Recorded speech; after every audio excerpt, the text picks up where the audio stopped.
Rander Jenab hospital પાસેથી કાપડ વેપારીને ચાકુની અણીએ અપહરણ કરીને 32,000 USDT કરાવી લૂંટ ચલાવતા પોલીસે ગણતરીના કલાકોમાં આરોપીને ઝડપી પાડ્યો હતો। પોલીસ સૂત્રે પાસેથી પ્રાપ્ત થતી વિગતો મુજબ અડાજણ પાટિયા ખાતે રહેતો મુસ્તકીમ ઝુંઝુનિયા કાપડ દલાલીની સાથે USDTમાં કોઈન ટ્રેડિંગનું પણ કામ કરે છે। ગત 27 નવેમ્બરના રોજ મુસ્તકીમ તેના ભાઈ ઉસ્માન સાથે લગ્ન પ્રસંગમાં હાજર હતો।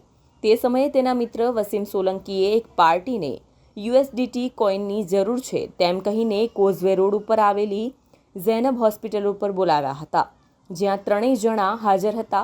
તે સમયે લાલ કલરની એક ગાડી આવીને ઊભી રહી હતી।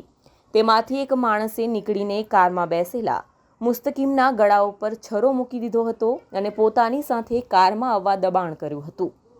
લાલ ગાડીમાં સવાર યુવકો મુસ્તકીમને કારમાં બેસાડીને લઈ ગયા હતા। તે દરમિયાન મુસ્તકીમ પાસેથી 32,000 USDT કોઈન તેમના વોલેટમાં ટ્રાન્સફર કરાવી લીધા હતા।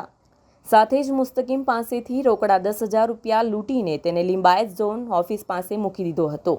તે સમયે ઢીકા મૂકીનો માર મરાતા મુસ્તકીમને હોસ્પિટલમાં દાખલ કરાયો હતો। રાંદેર પોલીસે બળજબરીપૂર્વક ગાડીમાં બેસાડનાર કૈલાસ, અશોક, હાર્દિક અને બંટી નામના યુવક સામે રાંદેર પોલીસ સ્ટેશનમાં ફરિયાદ નોંધાવી છે। પોલીસે આ મામલે ગુનો નોંધી આરોપીઓની ધરપકડ કરી વધુ કાર્યવાહી હાથ ધરી છે।